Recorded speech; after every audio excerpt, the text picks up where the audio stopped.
selaku pemateri pada kesempatan kajian daring malam hari ini. Segenap anggota pengajian dari seluruh pimpinan cabang Muhammadiyah se-Kabupaten Tegal, pimpinan ranting, Ortom, dan juga mungkin dari luar daerah yang sudah mengikuti atau bergabung dengan Zoom yang diselenggarakan oleh Majelis Tabligh Pimpinan Daerah Muhammadiyah. Yang pertama, kami menyampaikan terima kasih yang sebesarnya kepada seluruh hadirin yang telah mengikuti pengajian rutin setiap Ahad Kliwon, yang sebetulnya ini biasanya diselenggarakan di offline di tempat-tempat amal usaha maupun di cabang Muhammadiyah se-Kabupaten Tegal secara bergilir. Tapi karena pandemi kita selenggarakan secara daring. Dan ini baru putaran kedua. Insya Allah Pak Din sudah sering mengisi hari bermuhammadiyah di Tegal. Dan ini menjadi kesempatan yang sekian kalinya untuk hadir di tengah-tengah kita. Tema yang kita angkat pada pengajian malam hari ini adalah beragama yang mencerahkan. Sebetulnya ini adalah salah satu rujukan dari hasil Tanwir atau tema Tanwir 2019 yang berlangsung di Bengkulu pada bulan Februari. Masih sangat relevan dengan keadaan kita hari ini di tengah-tengah kondisi bangsa, di tengah-tengah kondisi umat yang saya kira masih terus harus diberikan pencerahan-pencerahan oleh kita semua, terutama dari pimpinan kader anggota Muhammadiyah, untuk bisa menjadi umat yang memiliki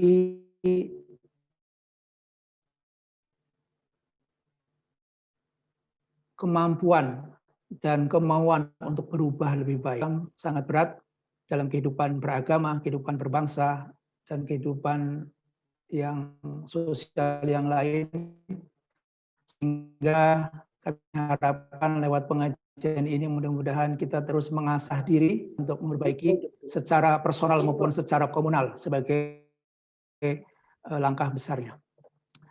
Bapak dan saudara sekalian, beragama atau agama merupakan kata kerja yang memiliki proses aktif dan dinamis ya. Jadi orang yang beragama itu selalu menjadi orang yang melakukan proses dinamisasi dalam dirinya. Sehingga kita semua berharap sebagai orang yang beragama tentu dari waktu ke waktu kita menjadi orang yang lebih baik. Yang kedua, bahwa beragama ini atau agama ini merupakan wahyu Allah yang menuntun manusia menuju kebahagiaan, baik di dunia maupun di akhirat kelak. Yang ketiga, beragama merupakan sumber nilai dan motivasi yang bisa menggerakkan manusia untuk selalu meraih kemajuan dan bisa menjadi spirit kita untuk menumbuhkan optimisme yang bisa membantu. Beragama adalah ketika kita memiliki nilai akhlak oleh Allah di muka bumi ini untuk memperbaiki akhlak yang mulia. Mudah-mudahan kita bisa meniru apa yang dicontohkan oleh Rasulullah SAW. Demikian mungkin sedikit pengantar dari kami. Marilah kita ikuti dan kami harapkan kegiatan kita untuk Majelis Tabligh di bulan-bulan ke depan tetap bisa berlangsung selama kita belum bisa menyelenggarakan pengajian secara offline. Demikian yang dapat kami sampaikan. Terima kasih atas seluruh partisipasi dan mohon nanti bisa ada tanya jawab, ya, diberi kesempatan kepada seluruh hadirin. Assalamualaikum warahmatullahi wabarakatuh. Waalaikumsalam warahmatullahi wabarakatuh. Terima kasih kami sampaikan kepada Pak Ketua Pimpinan Daerah Muhammadiyah Kabupaten Tegal, Haji Arif Asman, Semoga apa yang beliau sampaikan dan beliau harapkan mudah-mudahan bisa kita cermati, harapan beliau bisa kita tunaikan. Ya. Agama yang mencerahkan dan juga agama yang menggembirakan. Hadirin rahimakumullah, untuk acara yang selanjutnya yaitu kajian inti atau acara inti tausiah pencerahan yang akan disampaikan oleh yang terhormat kepada Pak Profesor Tim Samsudin. Waktu dan tempat sepenuhnya kami dipersilakan. Tafadhal Mas Buron. Terima kasih moderator. Bismillahirrahmanirrahim. Alhamdulillahil aliyyil qadir. Wassalatu wassalamu ala nabiyil basyirin nadhir wa ala alihi wa ashabihi wa man salaka tariqahul munir. Yang saya hormati Ketua PDM Kabupaten Tegal, Ustadz Arif Azman, dan segenap jajaran PDM, PCM, PRM, se-Kabupaten Tegal, dan Ortom Muhammadiyah, para jamaah rahimakumullah. Assalamualaikum warahmatullahi wabarakatuh.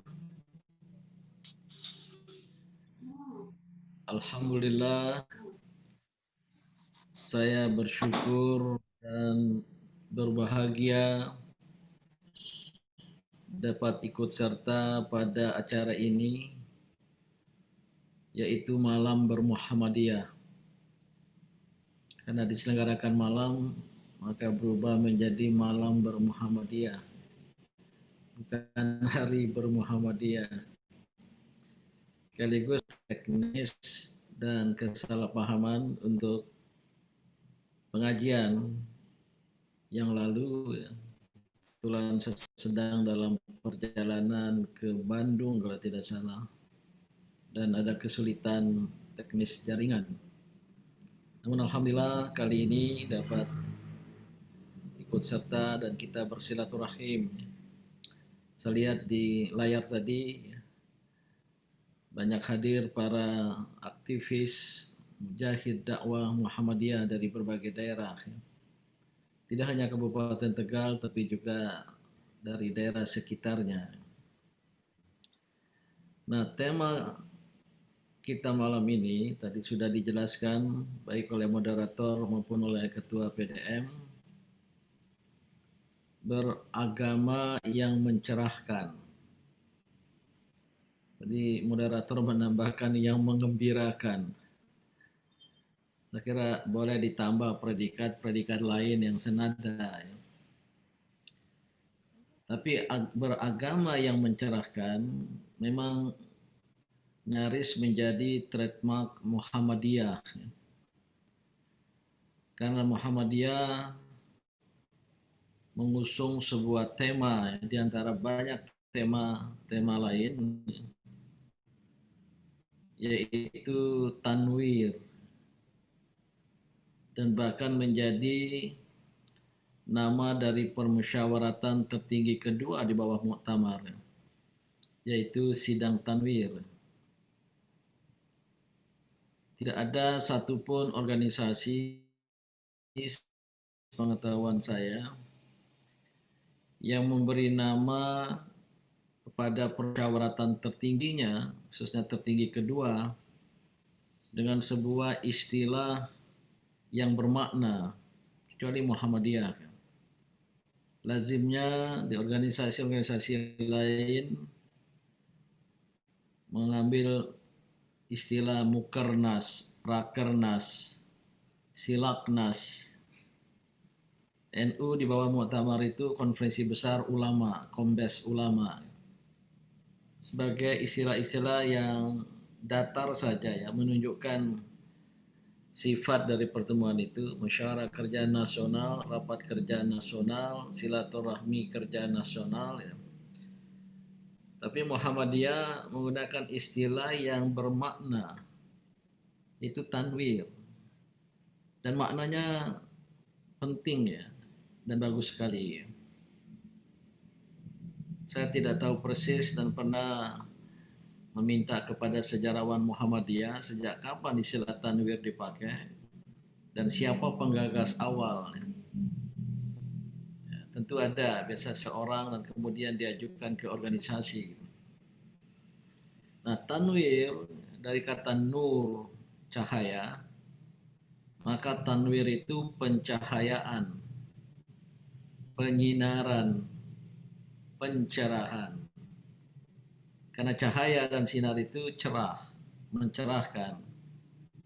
Maka dakwah Muhammadiyah disebut sebagai dakwah tanwiriyah, dakwah pencerahan, yang sebenarnya sudah pernah kita rumuskan pada Muktamar Yogyakarta tahun 2010. Apa itu dakwah pencerahan? Waktu itu ya, ta'ajukan bahwa dakwah pencerahan adalah dakwah yang pada dasarnya mengeluarkan manusia, terutama seperti ayat Al-Quran itu. Allahu waliyul ladzina amanu, itu Al-Baqarah 257 kalau tidak salah. Allahu waliyul ladzina amanu yukhrijuhum minaz zulumati ilan nur. Allah lah wali, penguasa, petinggi ya, dari kaum beriman yang Allah itu berfungsi yukhrijuhum, mengeluarkan mereka, mengeluarkan manusia minaz zulumati ilan nur. Jadi ikhrajun nasi minaz zulumat ilan nur, mengeluarkan manusia dari az-zulumat, kegelapan-kegelapan. Jamak itu. Az-zulumat, dari kegelapan-kegelapan ilan nur, kepada cahaya yang terang benderang, bukan jamak, singular. Maka inilah yang namanya proses tanwir. Jadi tanwir itu adalah ikhrajun nasi minaz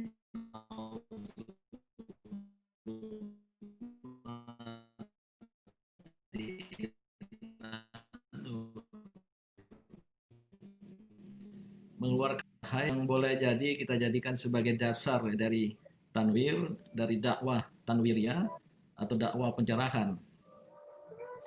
Dan waktu itu kita jabarkan dakwah pencerahan itu mengandung atau memiliki gradasi, ya, dimensi. Dimensi itu lebih ke dataran, gradasi itu ke tataran. Apa dimensi dan sekaligus gradasi dari tanwir atau pencerahan itu? Pertama adalah pembebasan, yaitu membebaskan manusia dari semua belenggu kemanusiaannya, kejahiliahannya, dalam bidang akidah, ilmu pengetahuan, ekonomi, itu kemudian dibebaskan, tahrir dalam bahasa Arab, dan sangat kuat pesan Islam untuk adanya tahrir, ya, tanpa harus menyebut diri sebagai Hizbut Tahrir. Tahrir, pembebasan, hurriyah. Karena sejatinya akidah Islamiyah umpamanya tauhid itu membebaskan manusia dari syirik, termasuk juga pembebasan dari kemiskinan. Nah, setelah dibebaskan baru kemudian diberdayakan. Mungkin bahasa Arabnya takdir, ada yang tidak setuju istilah itu, qudrah, untuk memiliki daya, memiliki kuasa, ya. Maka diberilah pelayanan pendidikan, kesehatan, sosial, ekonomi, itu dalam rangka memberdayakan. Namun tidak berhenti pada yang kedua tadi, pemberdayaan. Yang ketiga itu pemajuan, tatwir, ya, ke arah tingkat yang lebih tinggi, ke arah tingkat yang lebih kemudian membawa ya keunggulan yang berkemajuan. Gitu. Nah, ini sengaja saya mulai dengan informasi semacam ini yang saya kira sudah banyak diketahui, karena ini merupakan keputusan-keputusan organisasi dan diputuskan pada muktamar gitu ya. Nah, Bapak Ibu dan saudara-saudara, ya, itu dari sudut dakwah, sifat dakwah Muhammadiyah. Dan tentu dengan dakwah seperti itu dan dakwah pencerahan itu akan terwujud pribadi yang mencerahkan, atau mungkin lebih awal dulu pribadi yang tercerahkan. Setelah muncul individu-individu yang tercerahkan, kemudian kelompok jamaah yang tercerahkan, baru dia bisa mencerahkan. Jadi tema kita kali ini beragama yang mencerahkan itu lebih keluar diri. Tentu syaratnya diri sendiri sudah tercerahkan dulu. Maka sebelum menjadi munawwir, ada istilah munawwir, dari kata tanwir tadi itu, munawwir itu yang mencerahkan. Mungkin ada yang bernama munawwir hadir ya. Dia diri sendiri dulu harus tercerahkan, maka harus menjadi munawwar. Jadi munawwar itu lebih duluan dari munawwir itu. Diri kita yang tercerahkan, munawwar ya. Mendapat cahaya, mendapat sinar, mendapat pencerahan, jadilah diri kita ini munawwar, tercerahkan. Dengan kapasitas demikian, insya Allah barulah kita akan menjadi munawwir, yaitu yang memberikan pencerahan kepada orang lain, beragama yang mencerahkan, tidak sekedar beragama yang tercerahkan, diri kita yang tercerahkan. Maka dulu waktu sidang tanwir ada semacam diskusi kira-kira peserta sidang tanwir apa cocoknya gitu ya, yang mengikuti sidang tanwir itu dari setiap wilayah ada sekian orang, maksimum kalau tidak salah 7 orang ya. PWM yang besar seperti Jawa Tengah, Jawa Timur, Jawa Barat itu mendapat jatah anggota tanwirnya 7. Kalau jumlah cabangnya berkurang 5, berkurang lagi 3, kalau nggak salah minimal 3. Itu ada proporsinya gitu. Nah, setelah berkumpul anggota tanwir bersidang tanwir itu apa jabatannya gitu? Apakah munawwir yang mencerahkan atau munawwar yang tercerahkan gitu? Tapi muncul juga ternyata ada istilah dalam bahasa Arab dalam sigot yang lain, mutanawwir. Oke, mutanawwir. Sebenarnya lebih mengandung konotasi yang mencari pencerahan. Jadi seseorang yang mencari cahaya, senang ke ruang yang terang benderang, tidak suka ruang yang gelap-gelapan, tidak suka yang remang-remang. Nah, itu dia mutanawwir, dia mencari pencerahan. Saya kira semuanya boleh ya. Kita harus menjadi mutanawwir yang mencari pencerahan, diri kita menjadi munawwar yang tercerahkan, baru kemudian kita menjadi munawwir yang mencerahkan orang lain, masyarakat, bahkan alam semesta secara keseluruhan. Nah, saudara-saudara, ya, beragama yang seperti itulah yang diharapkan oleh Islam.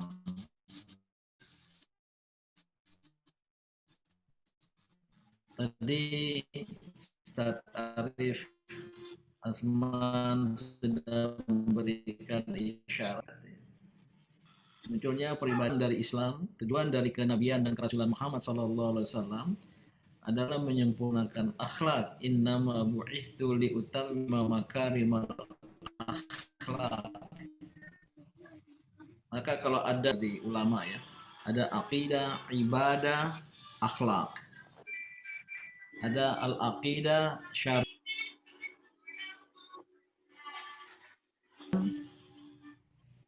Host kenapa memute-kan saya? Iman, Islam, ihsan. Itu selalu ada ya sistematika ajaran Islam yang bersifat trilogi ya. Itu bukan trisila ya.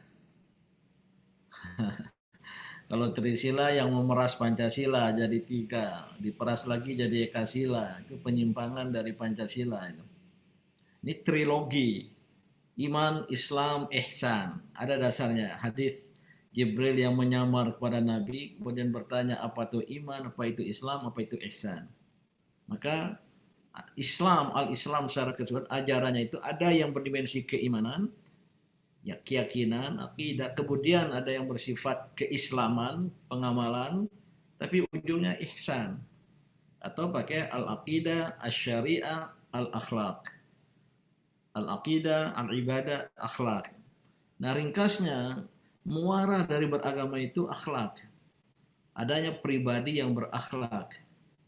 Maka dalam kaitan ini, sering saya sampaikan ibadat itu sebenarnya bukan tujuan terakhir. Memang ada ayat Al-Quran ya. Wa ma khalaqtul jinna wal insa illa liya'budun. Tiadalah aku ciptakan jin dan manusia illa liya'budun, sering diterjemahkan kecuali untuk beribadat. Sebenarnya tidak salah terjemahan itu. Tetapi jika dipahami, datang menimbulkan pemahaman ibadat sebagai tujuan terakhir, ibadat sebagai terminal terakhir, dalam pengertian kalau sudah selesai ibadat, maka selesailah urusan. Selesai sholat, wassalam. Selesai puasa, Ramadan, Lebaran, jadi bubaran. Selesai menunaikan ibadah haji, berharap haji mabrur atau haji mardut. Setelah sudah selesai, bangga menulis gelar haji ya, pakai peci haji. Itu Ustadz Arif Azman tuh haji itu, jangan-jangan 2-3 kali, tapi nggak pernah pakai peci. Atau saya juga sudah beberapa kali haji, jarang sampai gelar H. Kadang-kadang orang memakai gelar H ya, haji itu. Ditambah kiai lagi. Sekarang ini karena haji itu ada gengsi ya, di zaman pilkada ya. Dulu sekarang juga mungkin ada itu. Bilang sama tim sukses, gimana ya cara biar saya ada gelar H gitu. Supaya ditantumkan di baliho nanti. Belum haji dan belum musim haji. Apalagi kemarin kan ditutup haji gitu. Disarankanlah oleh tim suksesnya, wah bapak atau ibu umroh aja dulu. Umroh itu haji kecil. Maka pulanglah dia dari umroh itu pakai gelar H, maksudnya haji kecil gitu. Padahal umroh nggak pakai gelar gitu. Nah, saudara-saudara semua kembali, jadi muaranya akhlak, betul kata Ustadz Arif Azman tadi itu. Maka sholat kita itu diharapkan membentuk kepribadian yang berakhlak. Jadi kalau mau menjadi seseorang yang tercerahkan terlebih dahulu, menjadi munawwar. Nah, kalau wanita munawwarah, ya, ada juga yang bernama munawwar dan munawwarah, ya, tercerahkan itu, maka harus diawali ya, dengan satu sikap membentuk kepribadian yang bercahaya, membentuk kepribadian yang mencerahkan itu lewat ibadat. Dan ibadat itulah yang kemudian akan membentuk kepribadian dalam diri kita. Kalau ibadat itu seperti sholat khususnya, ya, yang tanha anil fahsya'i wal munkar, berarti akan membentuk kepribadian yang punya daya tahan terhadap hal-hal atau perbuatan keji dan perbuatan mungkar itu. Akan muncul dari dirinya itu. Kalau dalam Al-Quran apa? Simahum fi wujuhihim min athari sujud. Kelihatan auranya itu dari bekas sujud, tapi mohon maaf ya, bukan karena di keningnya ada hitamnya ya.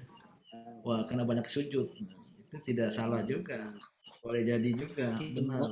Nah, Tapi min athari sujud, tapi pada aura kepribadian.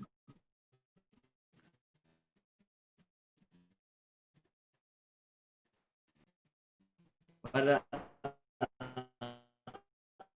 aura yang bersifat akhlakiyah, yang kemudian ketika berhubungan dengan sesama, ya penuh itu dengan apa siapapun, sangat simpatik, gitu.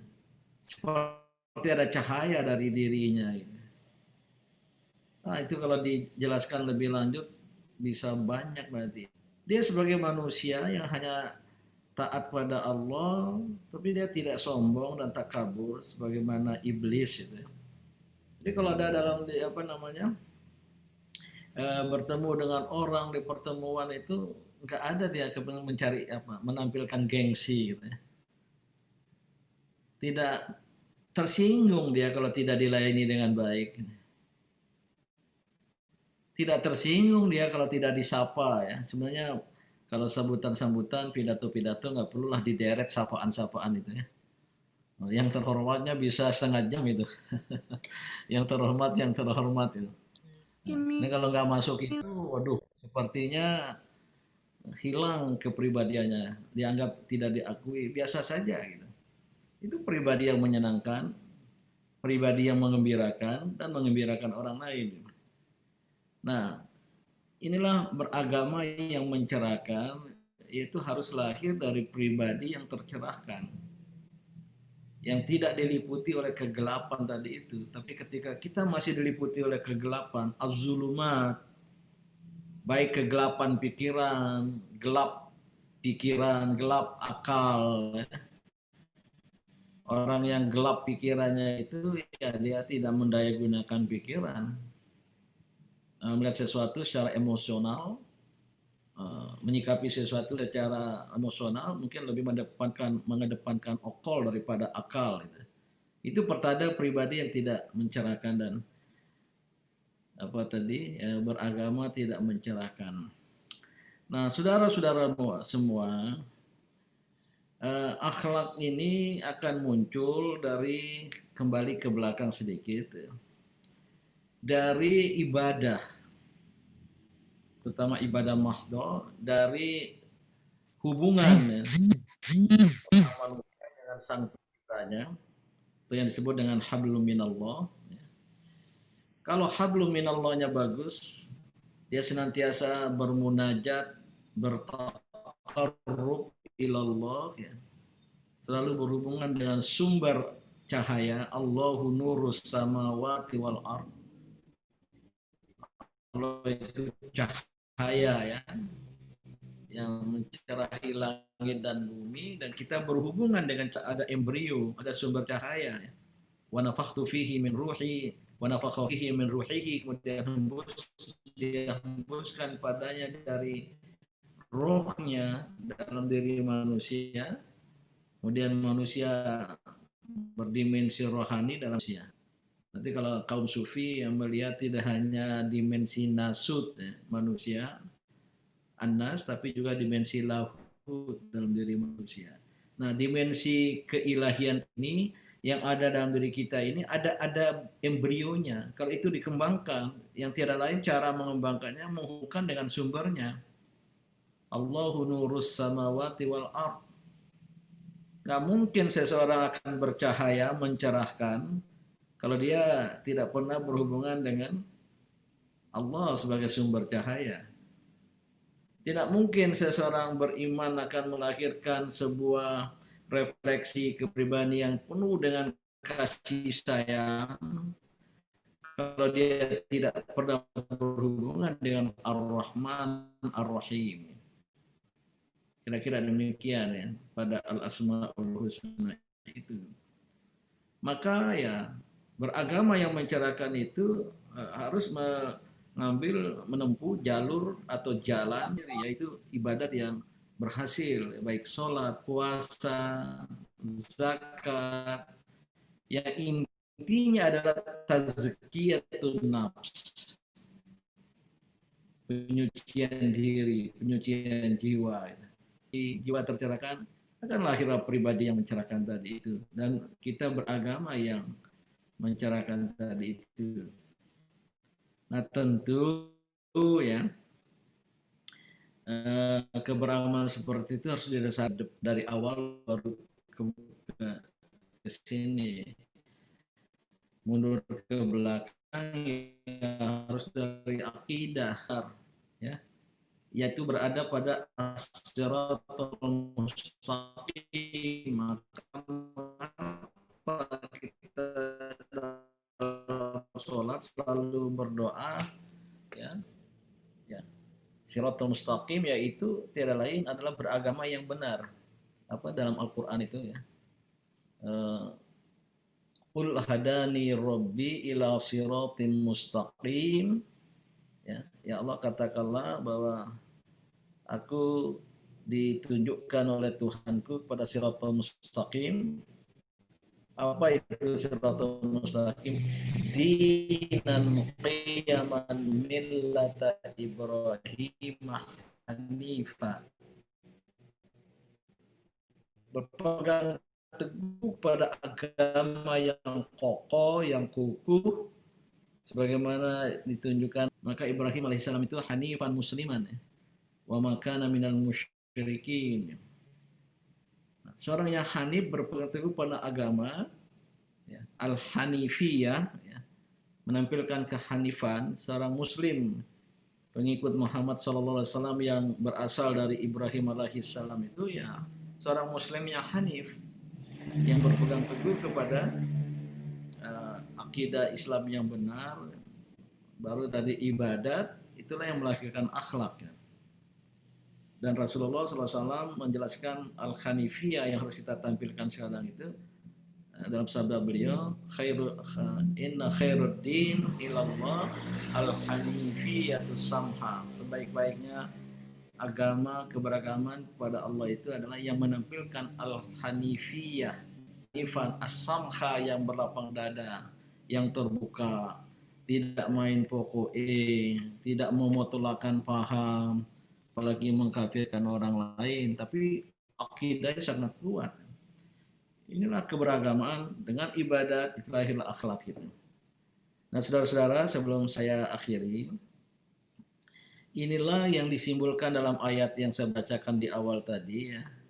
Al-Baqarah 257, Allahu waliyul ladzina amanu, Allah wali orang-orang yang beriman, ya.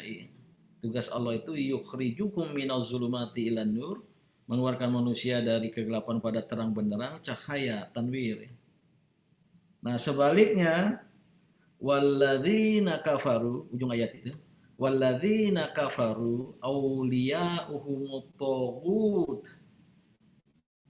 Wali mereka itu taghut. Togut itu sebenarnya lebih pada sikap, bukan sosok.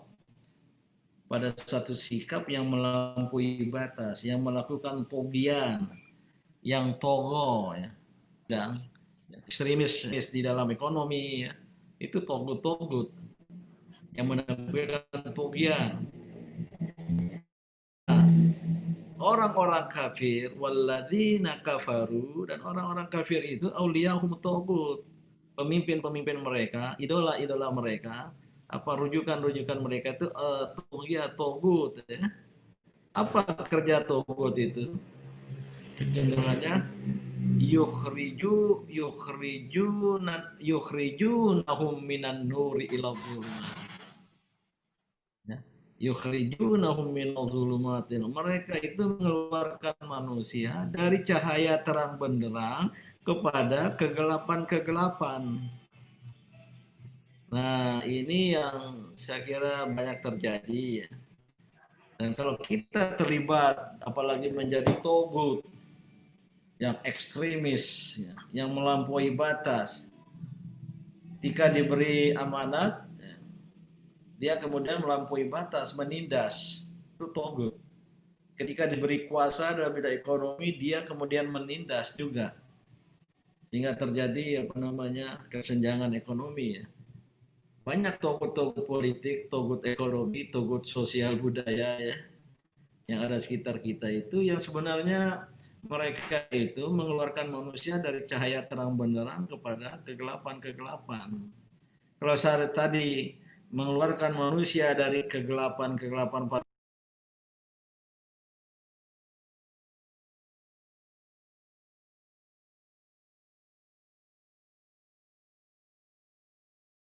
akhlak itu tidak selalu lembek ya, sopan santun ya, ramah tamah itu akhlak.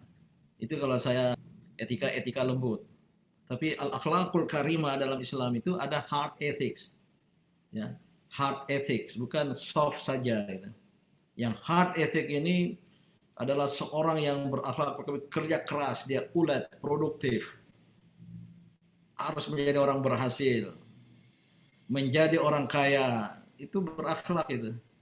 Malas-malasan itu kebalikan dari akhlak. Ya. Menjadi orang yang berprestasi dalam hidup, ahsanu amala, menampilkan kinerja kerja dan kinerja terbaik, al-akhlak. Menjadi manusia unggul berkemajuan itu berakhlak. Ya. Dan harus menang, itu bagian dari akhlak sebenarnya. Jadi tidak hanya akhlak dalam dimensi lembut, soft ethics, tapi akhlak dalam dimensi keras, hard ethics. Ini akan melahirkan pribadi yang mencerahkan, maka dia sopan, santun, baik semua, tapi jangan kira kalau sudah menyangkut prinsip, dia tidak takut pada siapapun. Nah ini semua kemudian barulah kita tampilkan untuk mencerahkan orang lain, mencerahkan masyarakat. Jadilah masyarakat itu secara keseluruhan menjadi masyarakat yang tercerahkan. Itulah Al-Madinah Al-Munawwarah. Al-Madinah Al-Munawwarah yang dibangun Rasul di Yathrib. Di dalamnya itu membangun ummah. Ya. Tapi luaran itu Al-Madinah Al-Munawwarah. Sebuah komunitas yang tercerahkan. Karena terdiri dari individu-individu yang tercerahkan. Mereka munawwarun, tercerahkan dan kemudian menjadi munawwirun. Jadi warga Muhammadiyah dengan konsep tadwir pencerahan ini ya harus mampu menjadi insan yang tercerahkan, membuka diri untuk tercerahkan, beragama yang tercerahkan, kemudian dia mampu untuk menjadi insan yang mencerahkan orang lain, maka gerakan kita adalah gerakan tanwiriyah tadi itu. Saya kira ini saja sebagai pengantar ya, biar ada waktu untuk diskusi. Ya. Maka saya cukupkan. Wassalamualaikum warahmatullahi wabarakatuh.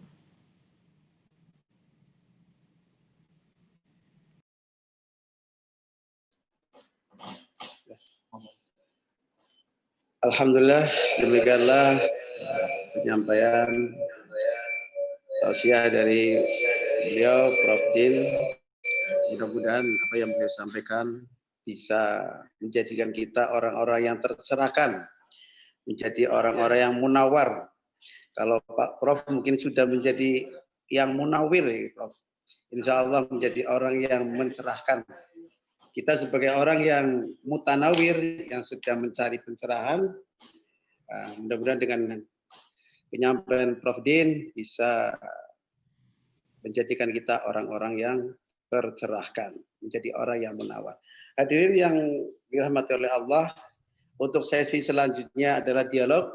Maka kepada para hadirin kami beri kesempatan untuk menyampaikan baik berkaitan dengan materi atau mungkin di luar materi yang terkoneksikan dengan sudah.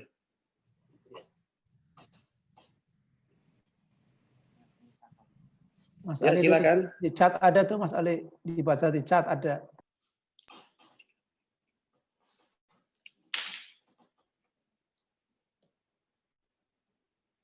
Ya, bentar.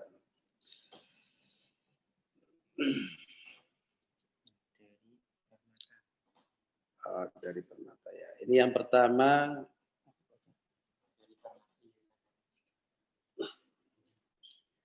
Dari Permata. Assalamualaikum. Adakah tip untuk Muslim memangkas konsep akhlak yang sempit dalam arti supaya tidak ada muslim yang pandangan hanya pada satu dimensi.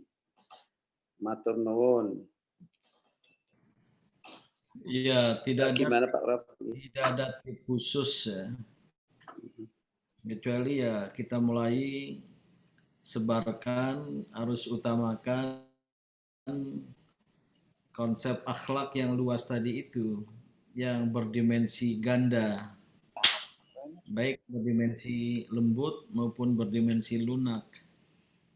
Yang ini dapat kita pahami dari al-asma'ul husna itu sendiri. Karena al-akhlaqul karimah yang perlu untuk kita tampilkan itu tidak lain ya, dari akhlak yang tercermin dari al-asma'ul husna Allah Subhanahu wa taala yang 99 itu. Yang benihnya ada dalam diri manusia bersamaan dengan penghembusan ruh dalam batas-batas manusiawi.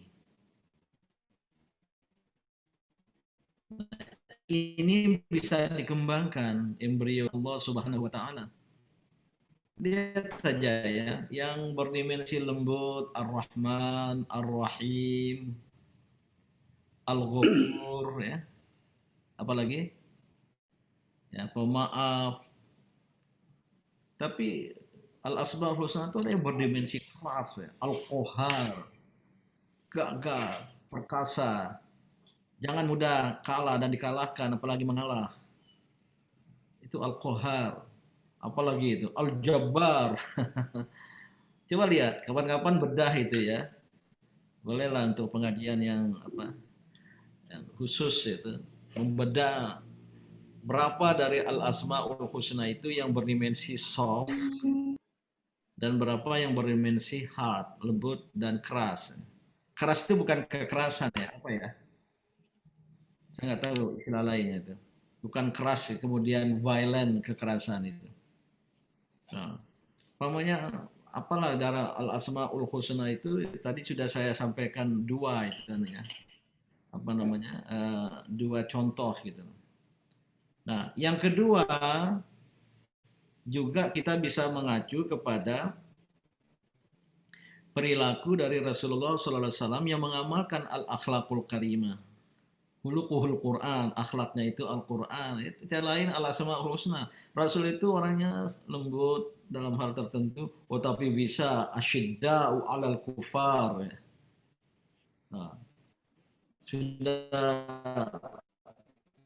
Tapi maaf, Ketio yang pegang pedang tidak langsung kemudian balas dendam.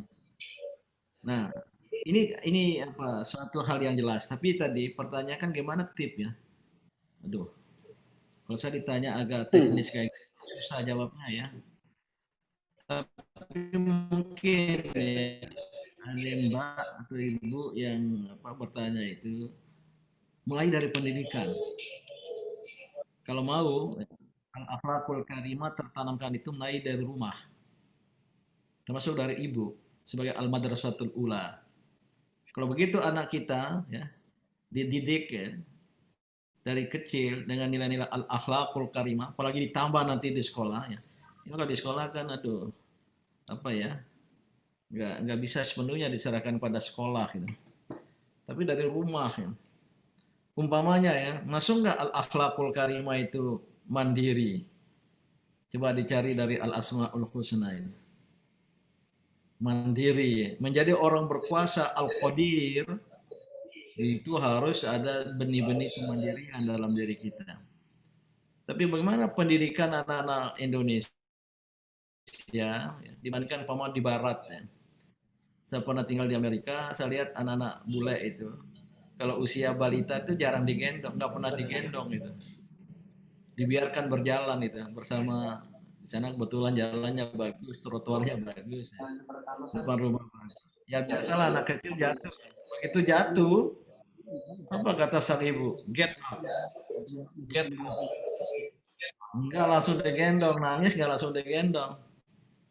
Nah, ini mandiri itu dari kecil. Beda sama di kita ya.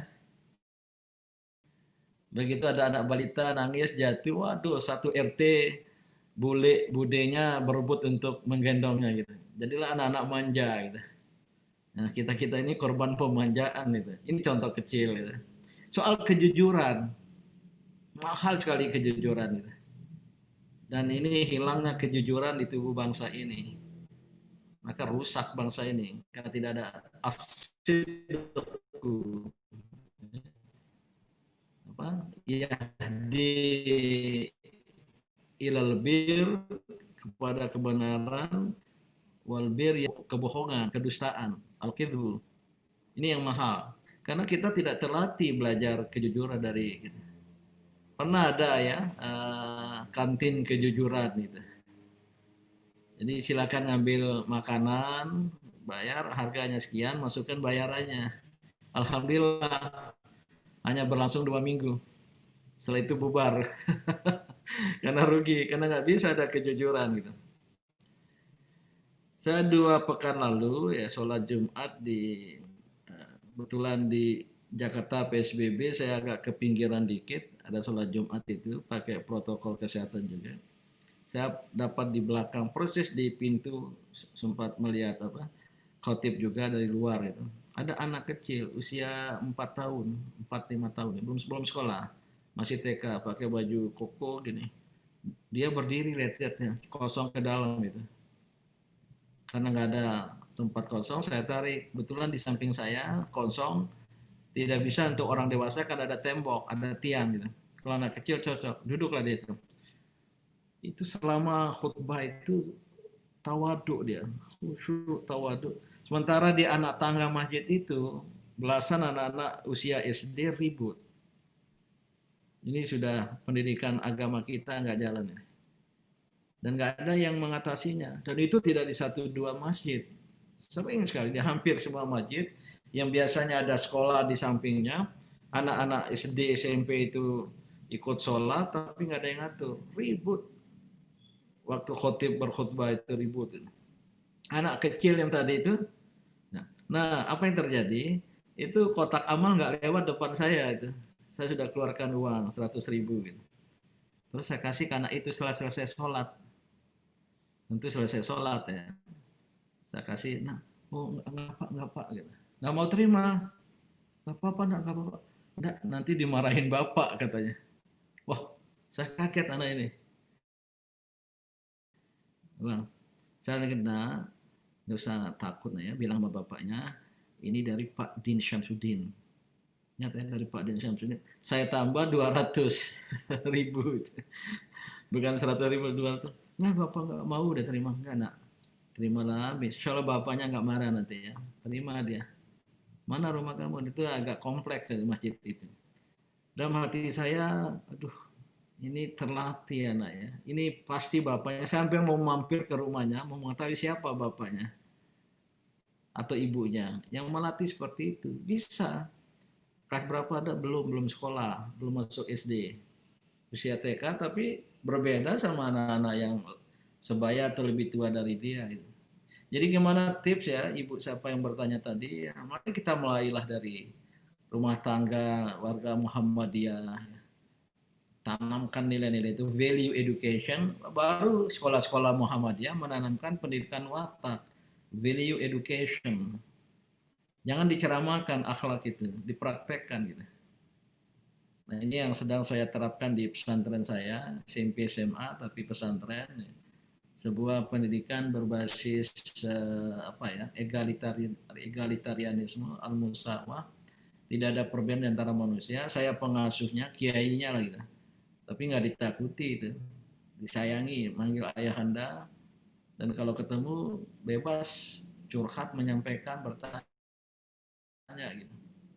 Karena saya yakin dengan demikian akan bisa tertanamkan nilai-nilai. Kemudian pendidikan yang berbasis mahabbah, cinta.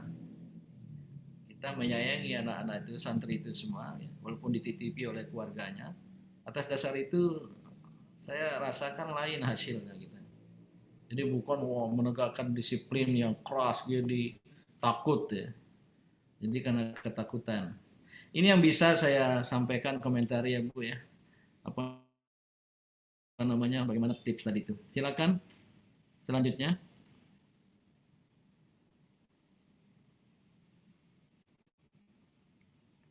Mana moderator yang membacakan? Ya, sebentar. Margasari. Ada pertanyaan lagi? Ini kayaknya. Mana moderatornya? Sebentar, ini ada gangguan teknis. Pak, Kalau gitu saya baca, ini ada ini saya Ibu Pak. Fadilah ya.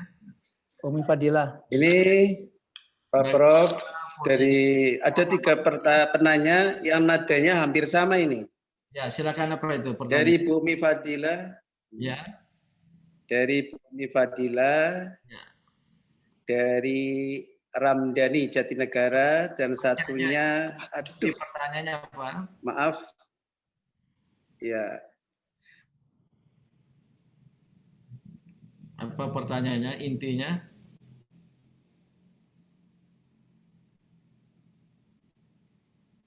Atau ini aja saya baca ya, kelihatannya ada masalah moderator jaringannya.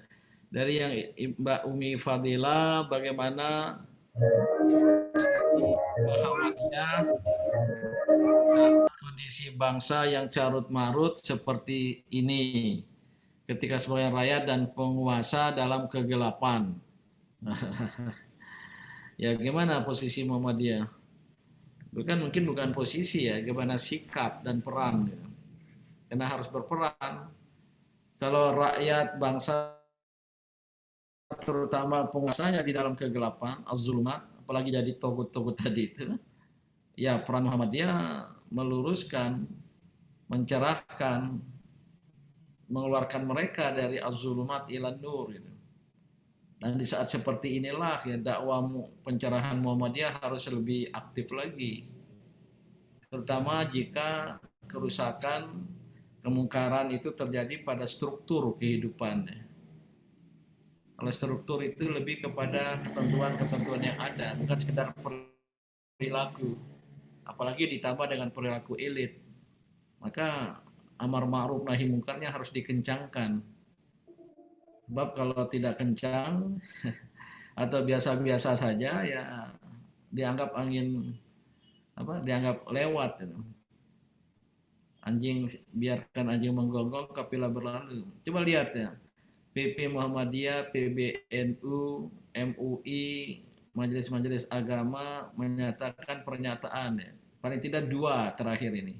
Minta menunda pilkada karena sangat potensial menjadi klaster baru. Sementara pandemi ini belum sampai ke puncak dan korban bertambah setiap hari.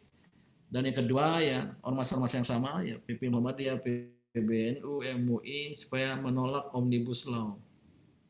Nggak digubris oleh pemerintah yang sudah gelap mata, yang sudah summum bukmun umyun fahum.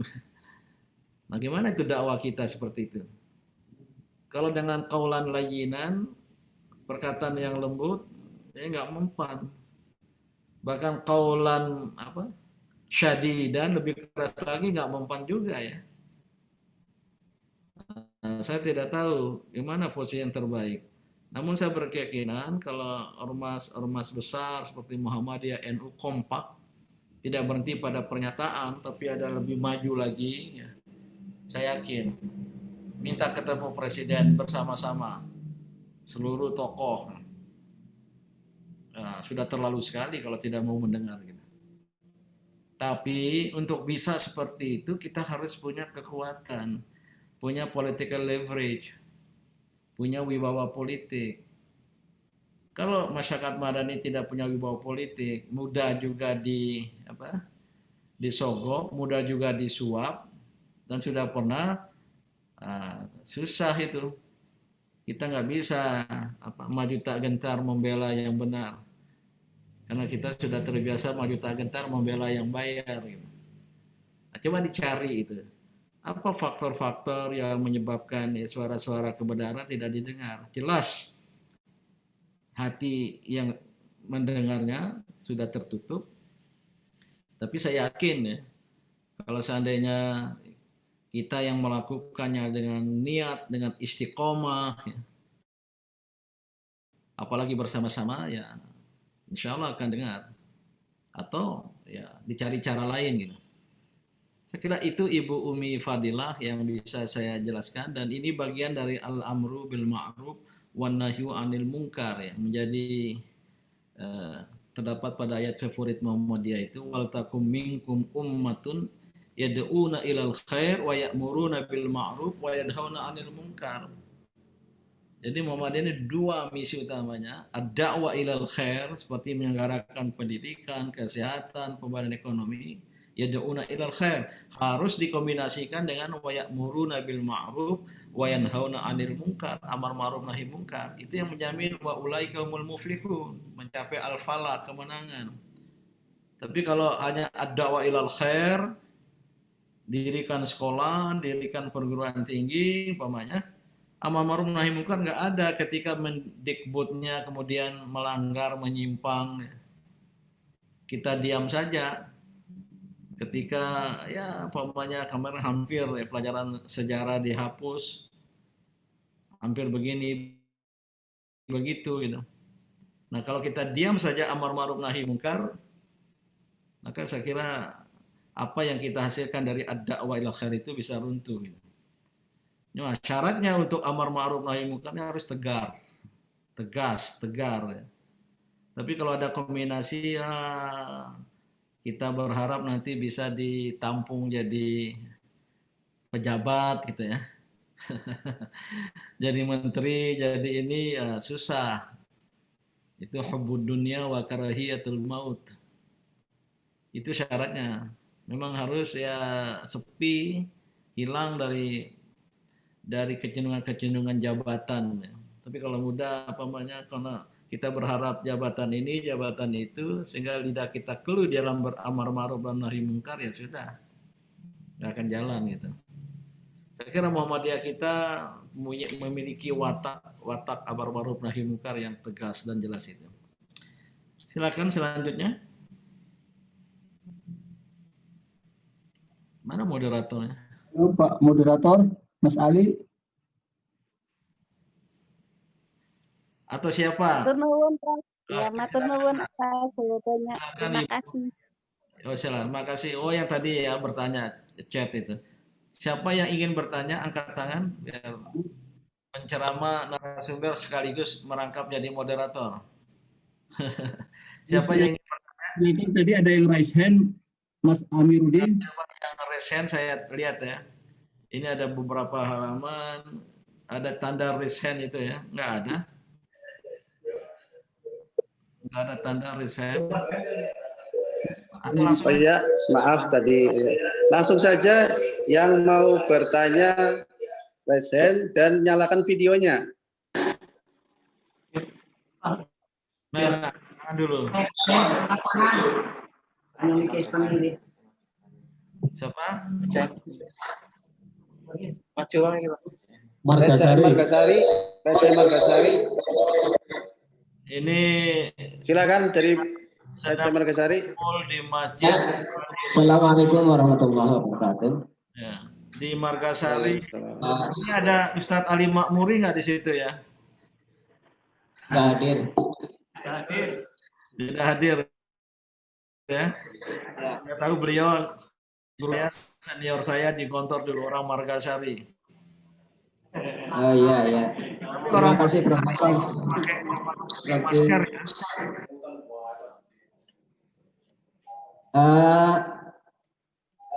Hubungannya dengan pencerahan.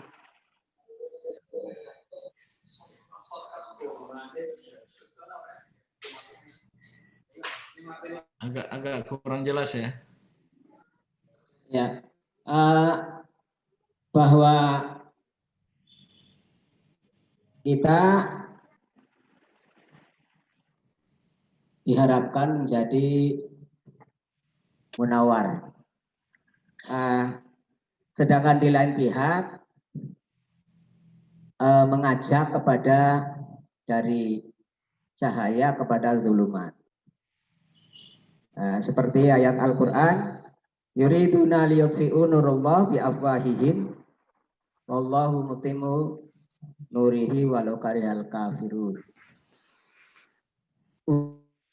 Umat Islam di Indonesia boleh dikatakan terbanyak.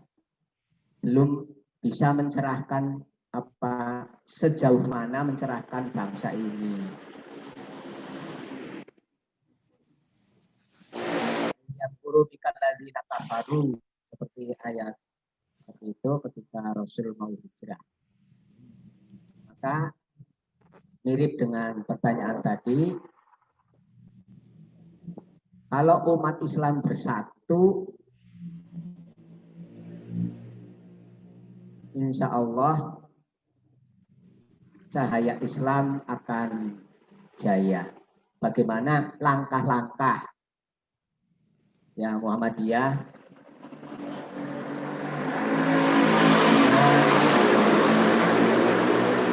ya kami begitulah yang lagi tren ya dengan kami atau dengan pan-Islamisme Jamaluddin Al-Afghani. Demikian aja. Assalamualaikum warahmatullahi wabarakatuh. Waalaikumsalam warahmatullahi wabarakatuh. PKM Margasari ya. Katanya sedang berkumpul di rumah ketuanya mungkin itu ya. Cuma saya saksikan di layar ini tidak menerapkan protokol kesehatan ya. Tidak pakai masker dan tidak menjaga jarak gitu. Ya, memang persyaratan atau bahkan prasyarat ya, dari keberhasilan dalam dakwah ya, seperti gerakan pencerahan Muhammadiyah dan umat Islam di Indonesia yang walaupun kita mayoritas tapi tidak mesti kemudian berhasil. Ayat Al-Quran sudah mensinyalir kam min fi'atin qalilatin ghalabat fi'atan katsiratan biidznillah. Berapa banyak kelompok kecil, kelompok minoritas bisa mengalahkan kelompok mayoritas dengan izin Allah karena menguasai syarat kemenangan itu. Sementara kelompok mayoritas seperti umat Islam tidak memenuhi prasyarat itu. Prasyarat kemenangan dalam perjuangan itu bisa banyak ya. Bisa banyak sekali, terutama ya, harus ada kekuatan ekonomi, harus ada apa infrastruktur kemenangan itu sendiri, media, komunikasi. Namun ya yang harus kita perhatikan juga harus ada kebersamaan dan kekompakan. Kalau tidak ada kekompakan, kebersamaan, itu akan membawa kepada kegagalan. Itu Al-Quran ya. Wala tanaza'u, janganlah kamu bertikai, bersengketa, berseteru di antara kamu sendiri. Fatafshalu, kamu akan gagal. Watadhabari hukum, kewibawaan akan hilang. Gitu. Nah, ini juga yang menjadi masalah umat sekarang, yaitu sulit bersatu. Sudah ditimpa oleh kemiskinan, juga sebagian kebodohan, keterbelakangan, ditambah K yang keempat, sudah 3 K itu.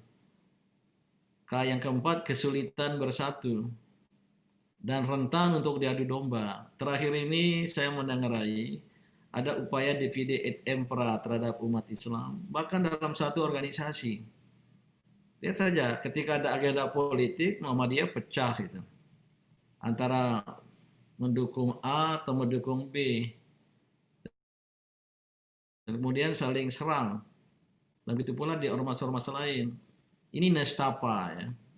Karena kita tidak punya daya tahan terhadap upaya pengadu dombaan yang terakhir ini sangat kentara itu adu domba di antara kita. Nah, itu tidak lain ya, para pimpinan sampai tingkat bawah menyadari betapa pentingnya al-ukhuwah gitu. Dan betapa kita menyadari ya, kebersamaan itu sebagai prasyarat dari kemenangan gitu. Baru kemudian ya kita bekali diri dengan kekuatan-kekuatan lain, ya. Terutama kalau orang lain kekuatan ekonomi. Dalam agenda demokrasi, umat Islam yang banyak, jangankan anggota, pimpinannya bisa dibeli oleh kekuatan ekonomi luar, gitu. Karena kita tidak berdaya secara ekonomi, gitu. Oleh karena itulah ya, secara internal dulu lah ya kita lakukan internal Muhammadiyah, baru nanti Muhammadiyah mengajak ormas-ormas Islam yang lain. Mas Arief, saya kira pada tingkat PDM harus sering-sering bertemu ya dengan pimpinan ormas-ormas Islam lain untuk menyamakan visi, persepsi, dan dibuatlah semacam kode etik. Kalau ada hal-hal yang kemudian menimbulkan perseteruan, segera kita duduk bersama untuk memusyawarahkannya. Ya, idealnya MUI berfungsi demikian ya. Tapi MUI pun ya kadang-kala juga tak sepi dari upaya divide et impera semacam itu. Nah, ini yang dapat saya sampaikan ya. Dan mungkin pesan internal ke dalam diri Muhammadiyah ini, kita harus punya daya tahan. Dan punya daya tahan terhadap upaya eksternal yang ingin mengadu domba di antara kita. Nah, saya yakin di Tegal dan sekitarnya cukup bagus ya. Hubungan Muhammadiyah dengan NU, dengan ormas-ormas lain, termasuk juga di dalam internal Muhammadiyah. Jangan sampai karena ada hal-hal itu perbedaan, ya. Karena ada juga kasus-kasus di tempat-tempat lain, akhirnya terjadi konflik yang susah untuk diatasi di internal Muhammadiyah. Saya kira demikian, dan ada yang ngangkat tangan ya moderator. Ya. Pertama saya baca mungkin disampaikan Amunah. Ya, selanjutnya Ibu Nur Aini dari PDA, silakan. Ya, digabung aja Anda, moderator sudah ada ya? Ya, ya Pak Prof. Silakan Ibu Nur Aini. Digabung 3 dulu ya. Assalamualaikum warahmatullahi wabarakatuh. Waalaikumsalam warahmatullahi wabarakatuh. Ya, saya mau tanya Pak Ustadz, ini kalau saya baca di Facebook ya, di medsos itu ada beberapa kelompok yang menamakan dirinya pada grup, membuat grup, ada Muhammadiyah Nusantara, kayak Muhammadiyah Baru. Itu kok pada postingannya kok rasanya kok membuat kita bagaimana ya tidak sesuai dengan visi misi kita. Kemudian kalau seperti itu, apa dari Muhammadiyah, dari PP misalnya, bagaimana sih menyikapi yang seperti itu? Kayaknya kok membuat apa ya, rusuh atau membuat kita nggak nyaman, tidak sesuai dengan misi kita, Ustadz. Begitu. Terima kasih. Assalamualaikum warahmatullahi wabarakatuh. Ini moderator, saya satu persatu aja ya. Ibu salah alamat bertanya kepada saya ya Bu ya. PP Muhammadiyah. Saya ini ketua pimpinan ranting Muhammadiyah, jadi nggak bisa menjawab. Tapi ya, ada gejala tadi banyak kelompok-kelompok mengatasnamakan Muhammadiyah. Ada yang sebenarnya untuk mau lucu-lucu aja ya. Ada itu grup itu Muhammadiyah garis lucu katanya. Dikumpulin yang lucu-lucu. Tapi kalau sudah ada grup mengatasnamakan sebuah organisasi, mungkin tidak hanya Muhammadiyah, isinya kemudian menyimpang, itu dapat dipastikan. Itu grup liar itu. Itu grup yang ingin melemahkan Muhammadiyah, yang ingin madu domba Muhammadiyah. Coba cek siapa adminnya, siapa saja anggotanya. Jangan-jangan bukan orang Muhammadiyah itu. Tapi kalau kritis terhadap organisasi, bertanya ya, itu mungkin masih dalam batas-batas wajar itu. Saya tidak tahu yang Ibu maksudkan tadi kalau ada yang aneh-aneh tentang Muhammadiyah ya. Tapi kalau bisa ya, akhlak orang Muhammadiyah itu perbedaan pendapat di dalam itu jangan dibawa keluar. Ya, itu Muhammadiyah itu dari dulu saya amati sejak saya menjadi kader muda ya, IMM, pemuda Muhammadiyah. Saya lihat tuh pernah lihat rapat PP Muhammadiyah ya. Saya sebagai pemuda Muhammadiyah, wah keras sekali itu. Ya ada gebrak-gebrak mejanya juga. Tapi setelah itu rangkul-rangkulan dan nggak dibawa keluar. Gitu. Jangan kemudian hasil rapat sudah beredar di media sosial itu. Bahkan intrik-intrik pasti melibatkan anggota dan akhirnya pecah. Ya. Saya tidak tahu persis yang grup yang Ibu maksudkan, tapi kalau ada yang menyimpang, nyeleneh, bahkan mendiskreditkan Muhammadiyah secara vulgar, itu jelas bukan watak Muhammadiyah dan besar kemungkinan itu orang luar Muhammadiyah. Silakan selanjutnya, moderator. Ya, dari Pak Nugroho. Silakan Pak Anggun Nugroho dari Kudus. Tafadhol. Terima kasih atas kesempatannya. Assalamualaikum warahmatullahi wabarakatuh.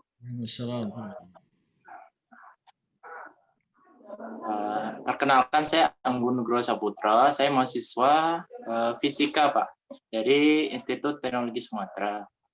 Nah, yang ingin saya tanyakan adalah mengenai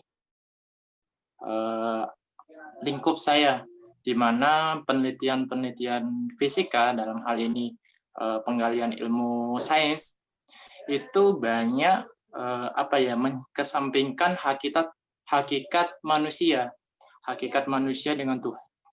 Kalaupun kita ingin meleburkan keduanya dengan agama, itu mungkin mentok atau ibaratnya kebuntuan ilmu itu hanya sekedar pada cocokologi saja, Pak.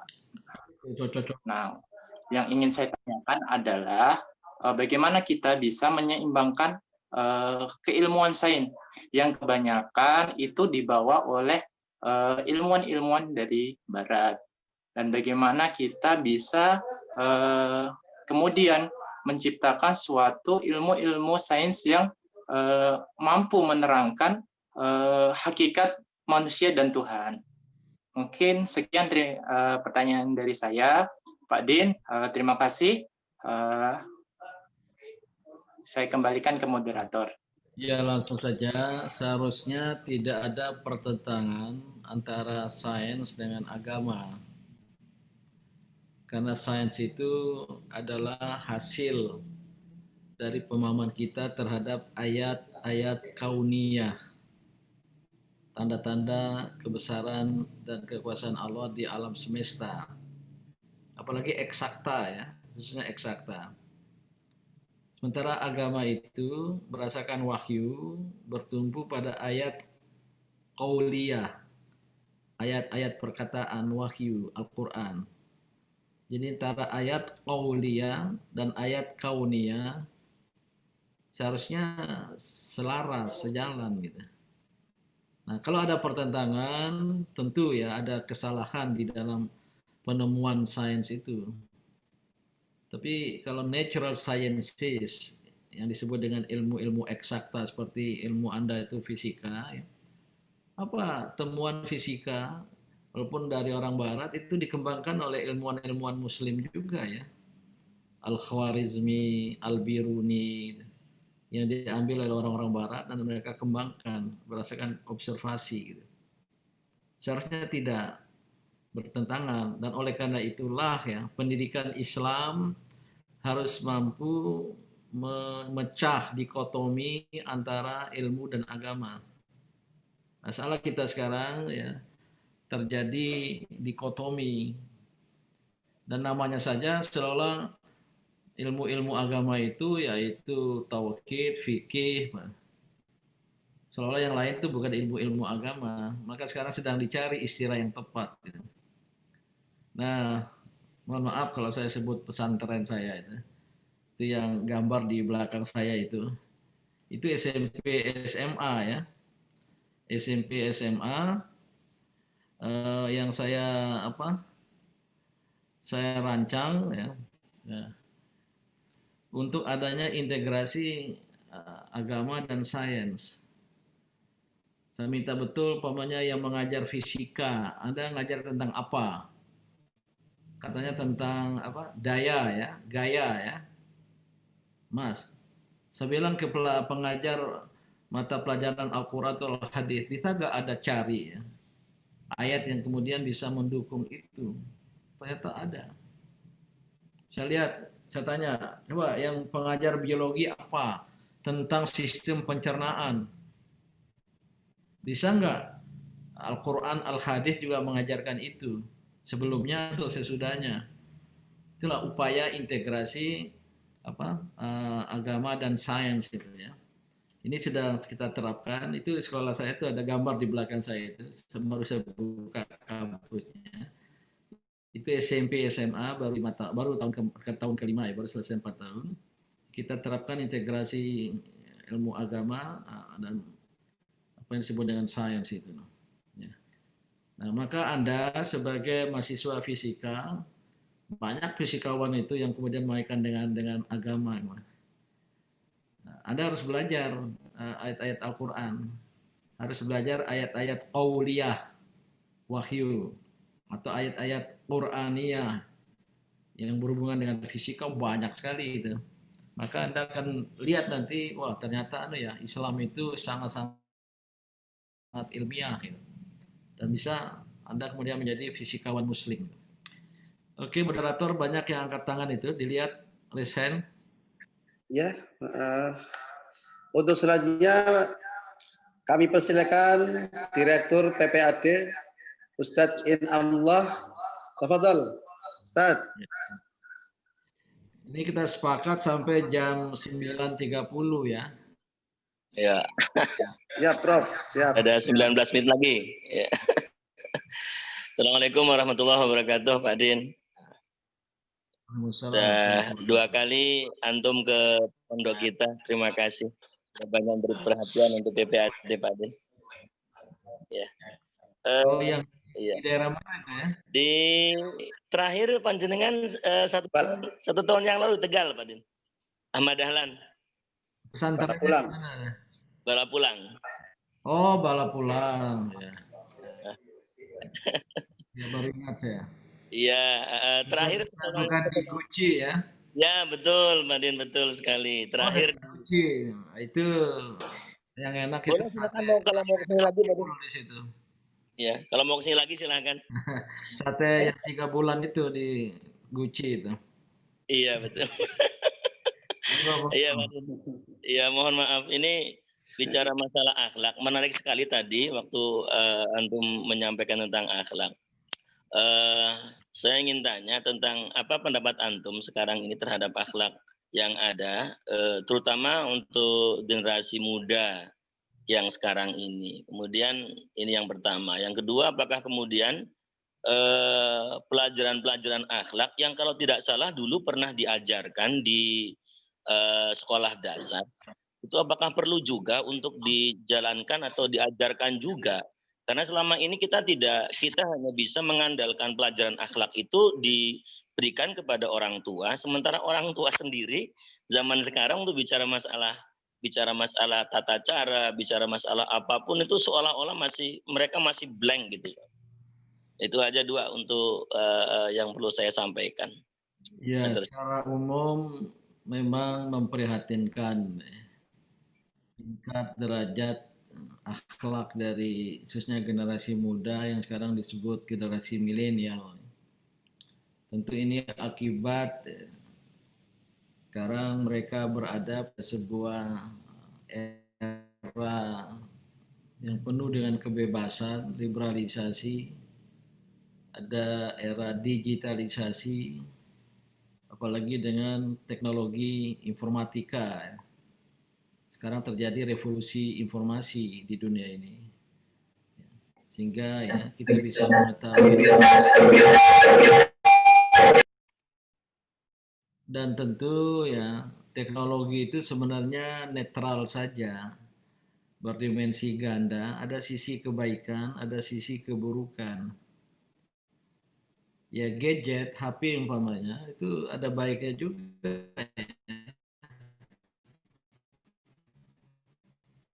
Ternyata semua klik saja di HP saya ada buku mustah itu, yang nggak perlu kita buka perpustakaan berjilid-jilid buku. Tapi pada hal yang sama, HP juga bisa membuka ya video-video, film-film yang porno yang merusak moral generasi muda khususnya gitu. Nah, maka secara umum ya ini harus diimbangi dengan penanaman nilai. Sayang pendidikan kita tidak bersifat pendidikan, lebih banyak tampil sebagai pengajaran. Pengajaran memindahkan ilmu dari otak guru ke otak murid. Kalau pendidikan menanamkan nilai-nilai, maka sering disebut ya pendidikan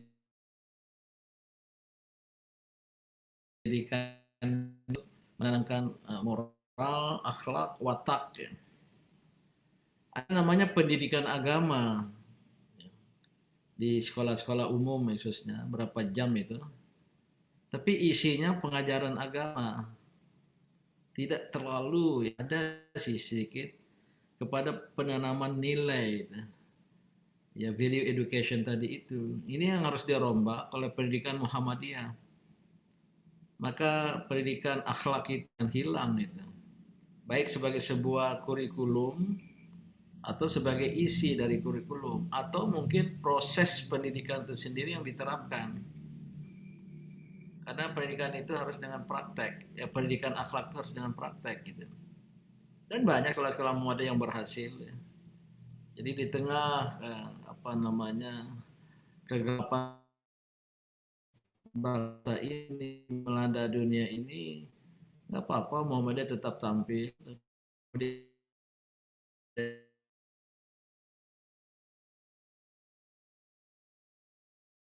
Tren. Nah, yang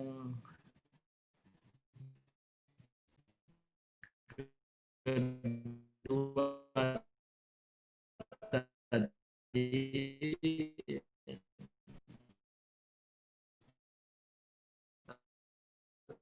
untuk